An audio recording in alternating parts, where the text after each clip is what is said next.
I can edit it out, but okay, we're starting now. All right. Hello, viewers. Welcome to the Bert Hoovis Talks podcast. Today we're going to be going over a research question for a English project, social justice, that I was supposed to do in my English class this year. I am joined by two individuals, Tommy Kaufman and Seth Weaver. Go ahead and introduce yourself, guys, I guess.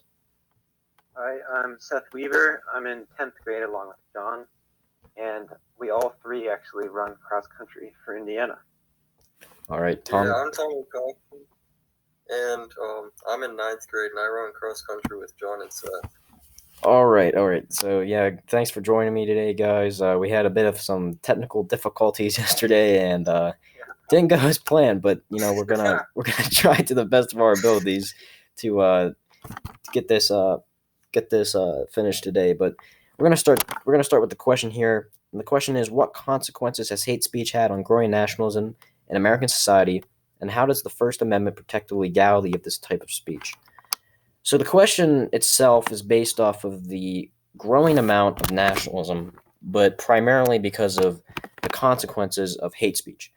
And we're going to start out with the introduction here after that. So that's the research question. And the introduction is American politician George McGovern emphasized that the highest patriotism is not a blind acceptance of official policy, but a love of one's country deep enough to call her to a higher plane. So, Seth, what's your take on that quote then?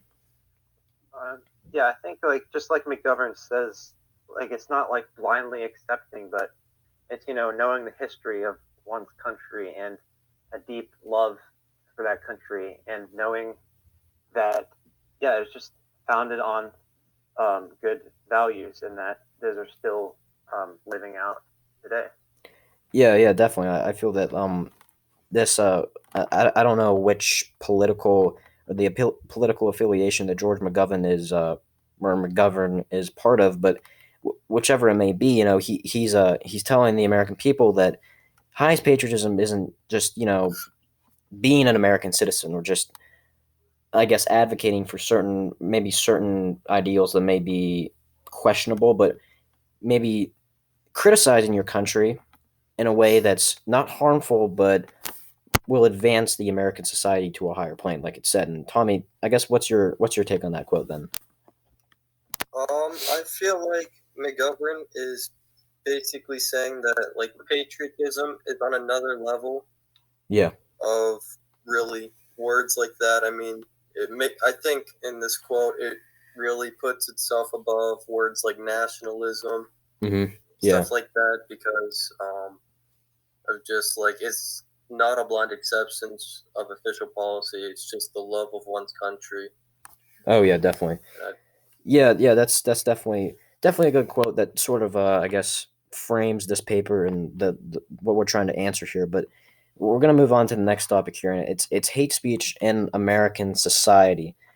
And the origins of hate speech in American society have been protected, advocated, and advanced since the dawn of the country itself. So that's basically an overview. But hate speech in American society can be probably, in my point of view, traced back to the beginning of this country. In the earliest times of this country, we didn't want Jewish immigrants here or Catholic immigrants from European nations. We were a Protestant nation at heart, and we sort of perpetrated this type of speech across the nation to expand Protestantism and other Christian ideals into just one portion of the country, and that's something that we sort of overlook, but that's something that the Puritans, the other Christian groups in the United States that sort of push for this. And moreover, it's more important to look at after the Civil War, because that's closer to the modern age where we're starting to see more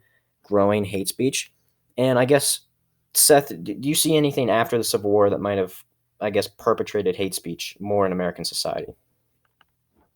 Yeah, I think the country was left in a very difficult spot because they were fighting over. A lot of people say it wasn't just slavery, but it was states' rights. But ultimately, it did come back to slavery because it was the rights to have that slavery. So I think after the slaves were freed, people, white Southerners especially, really felt that need to assert themselves because they didn't have that lower class to sort of look down upon and be above. Yeah, yeah, definitely. So, yeah, I guess going off of that, that's definitely an important fact that it's, states' rights to have slaves. That's very important to understand. A lot of people sort of just focus upon, the right that, the states' rights to, I guess, have their individual currency for each state, which is actually a terrible idea. I don't know why any state would want to do that. That would really mess up the country. But you gotta look at the important stuff. And I guess Tommy, what do you think? I guess maybe happened after the Civil War that maybe ignited a lot of hate speech within this country. I feel like the Civil War was mostly fought over slavery, if not all, because of slavery. Hmm.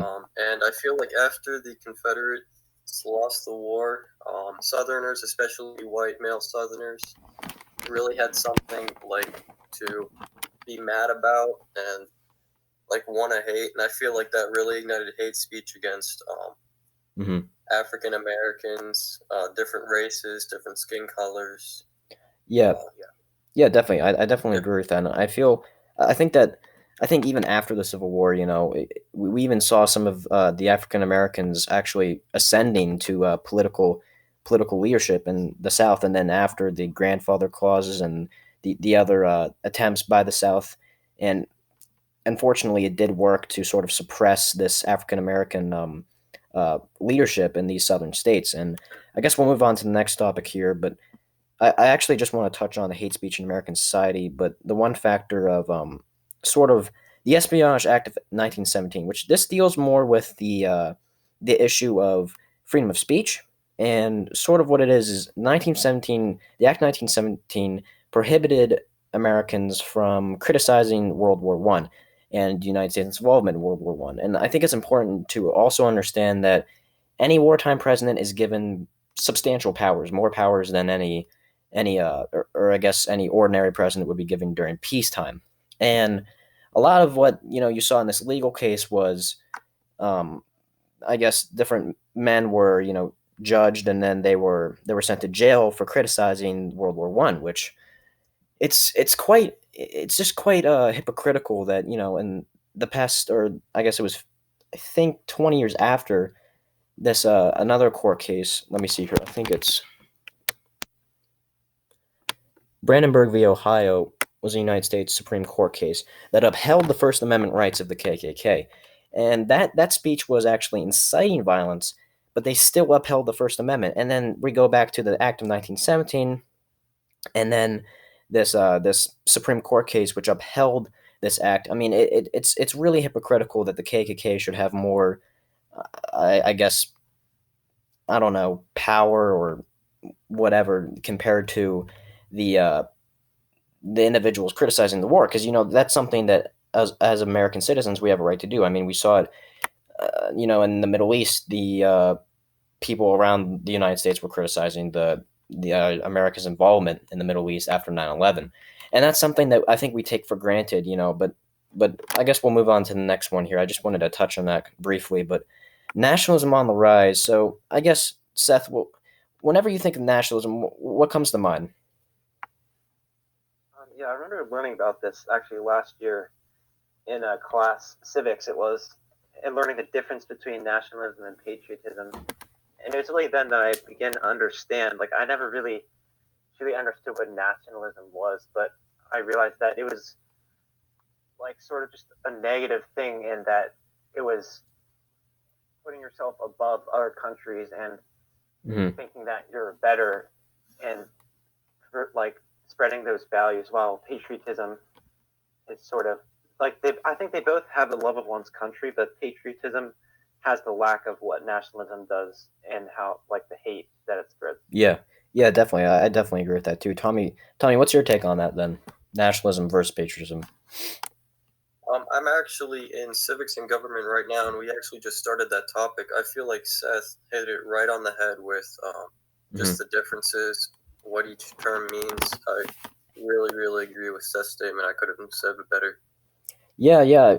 I just want to touch on that too. That nationalism. I think it's rooted in a tribal mentality where we try to spread each other, sort of tear each other apart. And in some countries you can unify because you're one nation, maybe one ethnicity, But of course, that only puts yourself above other countries and creates even more conflicts. And especially in Europe, we saw this in Germany. You had so many different ethnicities, representing so many different countries.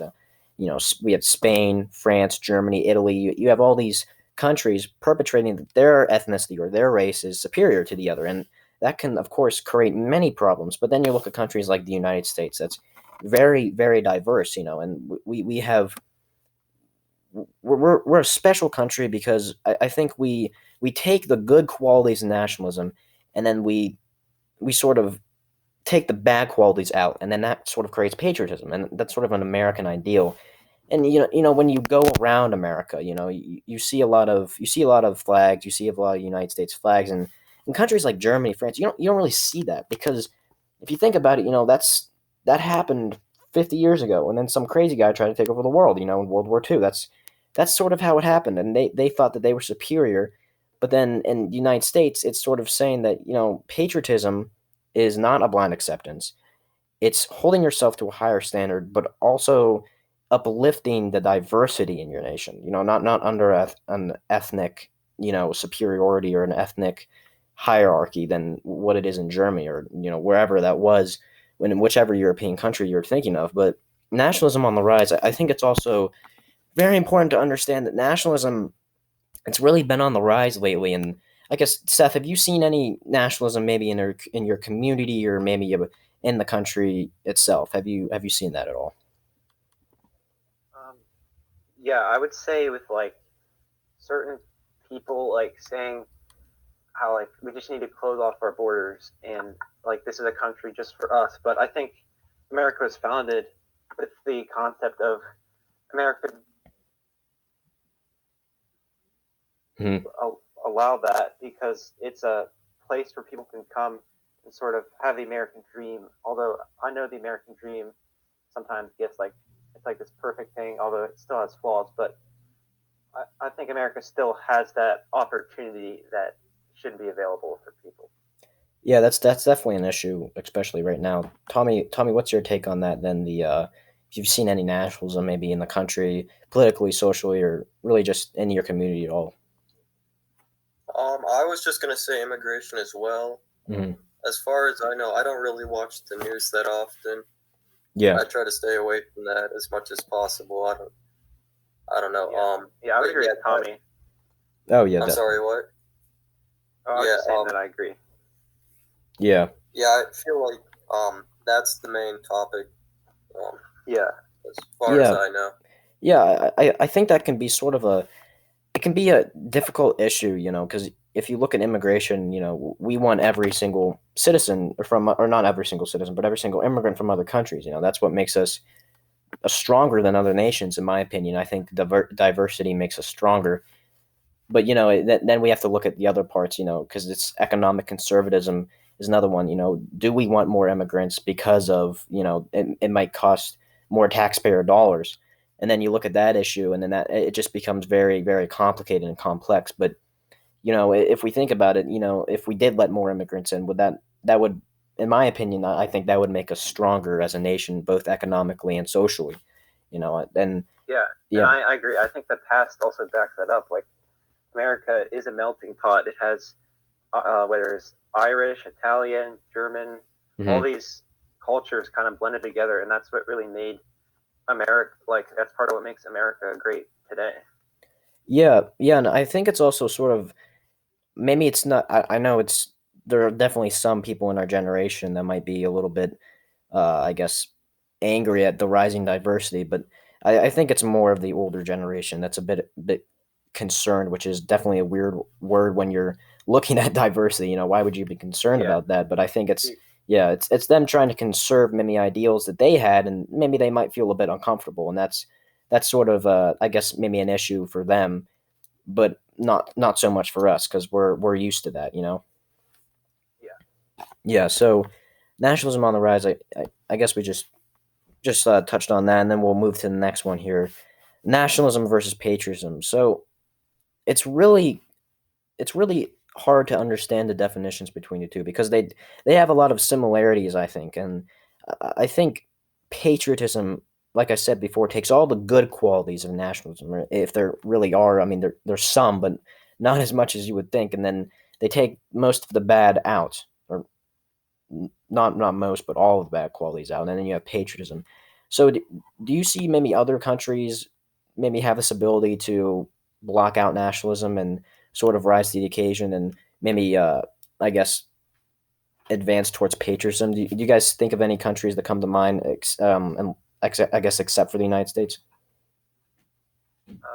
Yeah, I think that the United States can be an example for the world, Yeah. and I think they have a lot of influence. So they have the ability, especially with like the European allies, but obviously that's not the only place to, spread those patriotic ideals.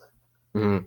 Tommy, what about you? You got any countries at mind other than the United States, I guess? I feel like really any country could have the potential to switch from nationalism to patriotism.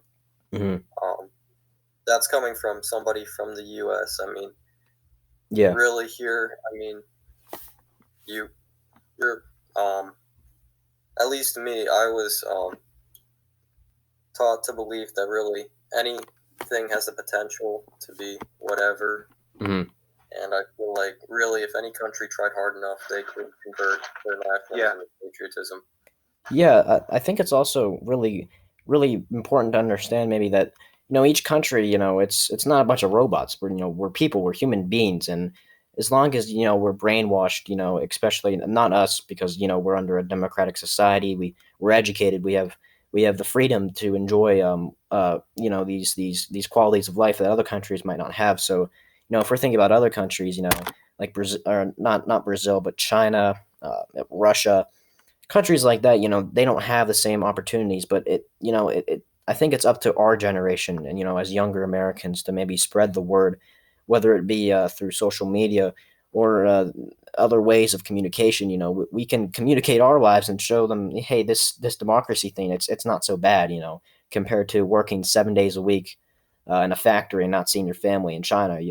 I think it's important to spread that so then as human beings, we can have a better quality of life. And I think that's what each country should strive for.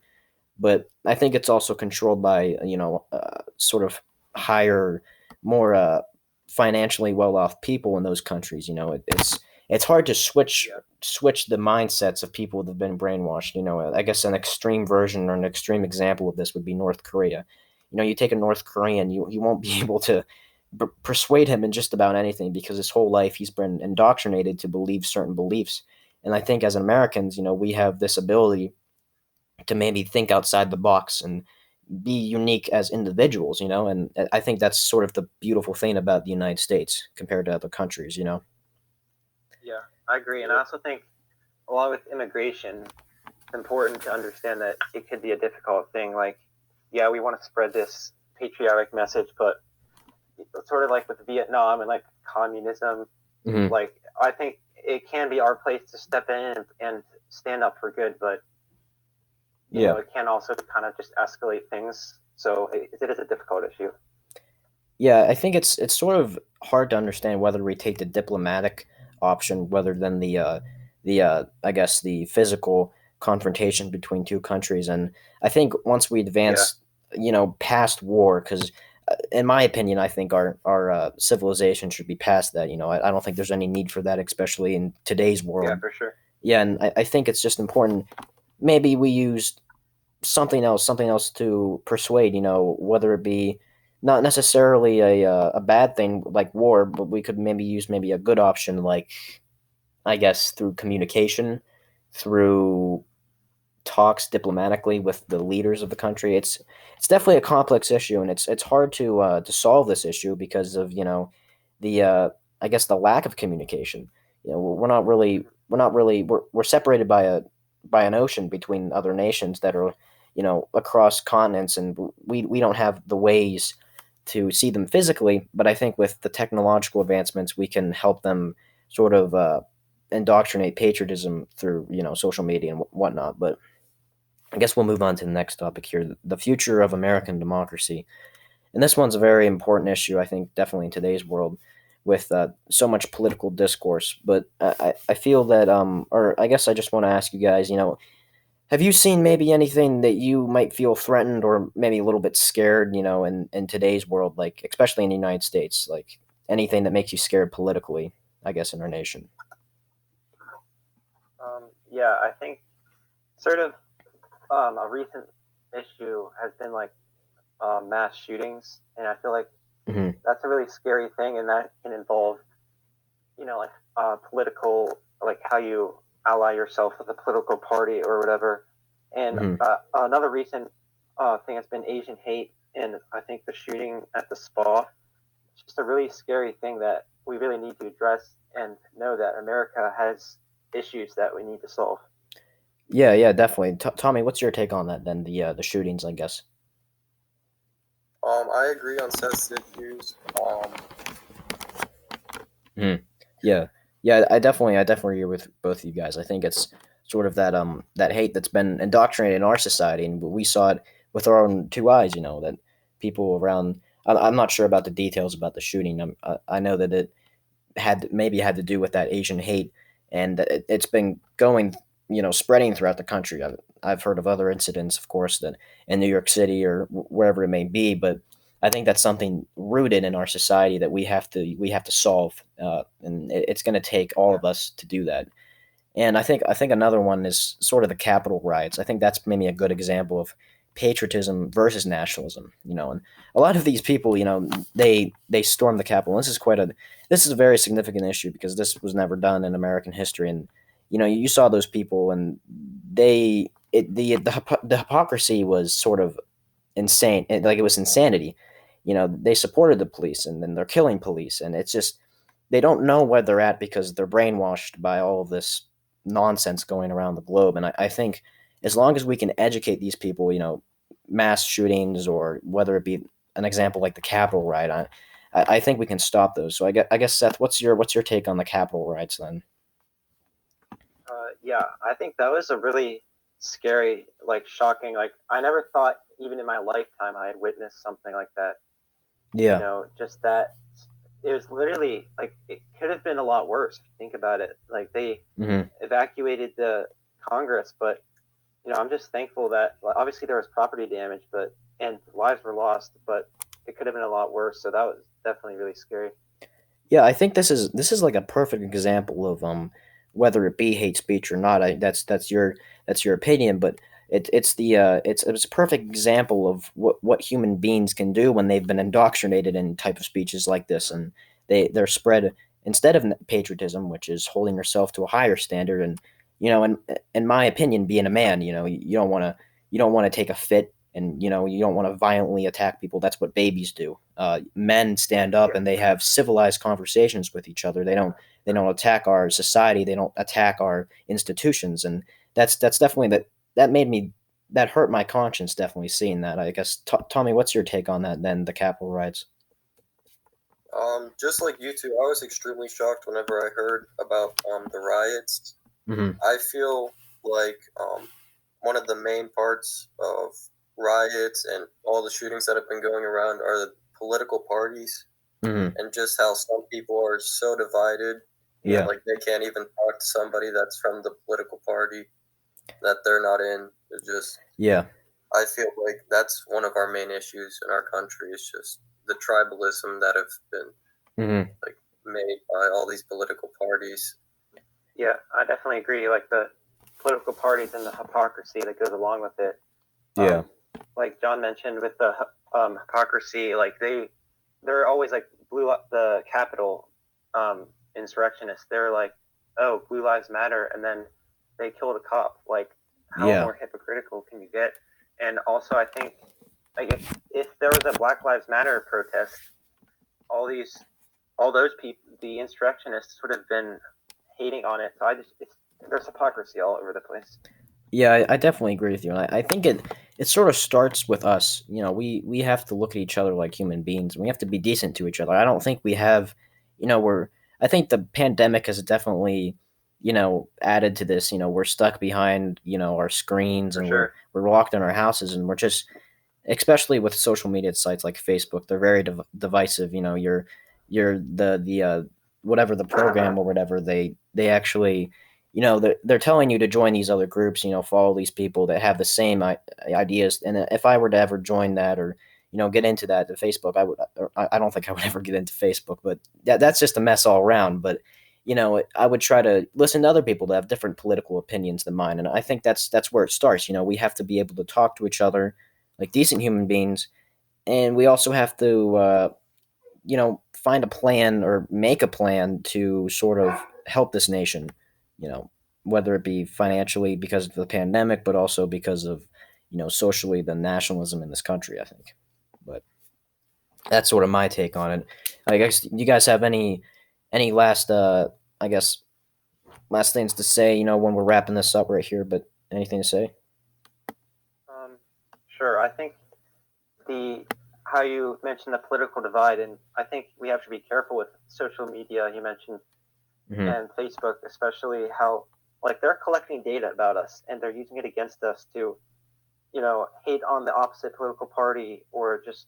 And we need to be aware of social media and be able to set safeguards against that. Yeah, definitely. Anything, any last word or any last thoughts, Tommy, on this topic? No, not really. Yeah, I think we did pretty well. Yeah, I think we covered it mostly, and I want to add one more thing to what Seth was saying. I think it starts not only with us, whether it be in technology, but also representation. We vote these people in, we vote the representatives in, and we can vote them out. That's how it works. And whether people try to scapegoat or whether they try to hide stuff, it's not going to work. We can see through the lines of what people are hiding in this nation. We have to hold ourselves to higher standards, and we also have to hold the nation to a higher standard. And I also think with other issues, nationalism can also be very decisive in terms of climate change. Climate change is a very, very important issue of the time, and it's something that we've sort of lost, I think, in the last 4 years. That we didn't really deal with this issue at all because we were so worried about these other issues, that sort of all encompassed towards nationalism. Because nationalism, we weren't helping other countries, we were isolating ourselves, and we didn't want to take a part in the globe to help solve this huge issue. And I think it's also important to understand that climate change, it's going to affect third world countries first because they're the most at risk. Whether they're by coastlines, Right. They need financial help, and then it's going to go to the next level, and then it's going to hit the United States, and it'll be in our own backyard by the time we know. And I think once we stop nationalism and we can coalesce together, as one globe, if you will, we can be a better, I guess, society. I guess that's my take on that. But yeah, I think that's gonna do it for today, guys. Thanks for coming out here. It's been No problem. It's definitely a good podcast. Don't forget to Thanks for having us. Yeah. Yeah, thanks for having me the second time. Yeah. All right, I'll stop recording now. Subscribe to Bert